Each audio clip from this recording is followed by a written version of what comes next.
राजनीति में पढ़ के तनेरे हिंदू मंदिर नाही जाले जी।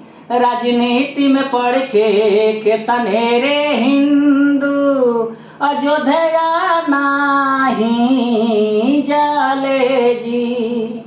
राम के पूजा करे में, राम के नामवा लेबे में अयोध्या जाए मेला जाले जी। राजनीति में पढ़ के तनेरे हिंदू मंदिर नाही जाले जी। राजनीति में पढ़ के तनेरे हिंदू अयोध्या नाही जाले जी। हिंदुए सनातन धर्म के भला बुरा कहे, हिंदुए सनातन धर्म के भला बुरा कहे। केहू रामायण केहू गीता, केहू रामायण केहू गीता, वेदो देता जालाई जी। अपने जमाला का अपने परही, अपने जमाला का अपने परही, छुड़ा देता चालाई जी। ए भैया, हिंदुए सनातन धर्म के विरोध करता, हिंदुए गीता रामायण जलावता। अपने जमाला का अपने परही, छुड़ा देता चालाई जी।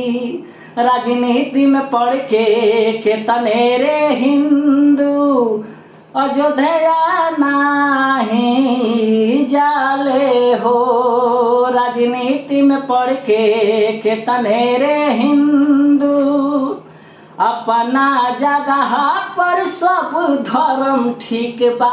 चाहे हिंदू होखे, चाहे मुसलमान होखे, चाहे कौनो धर्म के माने वाला रहे, अपन अपन धर्म के माने के चाहे, केहू के धर्म के निंदा ना करे के चाही। सब धर्म एके जगह ले जाई। कहना बा अपना जगह पर सब धर्म ठीक बा, सब करे के परिभाषा जी। अपना जगह पर सब धर्म ठीक बा, सब करे के परिभाषा जी। एक ही अल्लाह एक ही ईश्वर, एक ही जब भगवानी जी हो। एक ही अल्लाह एक ही ईश्वर, एक ही सब भगवानी जी। सब करे धामावा के एक ही रास्ता, एक ही बाटे आशा थानी जी हो। सब धर्मावा के एक ही गोरा सीता, एक ही बाटे एक ही बाटे आशा थानी जी।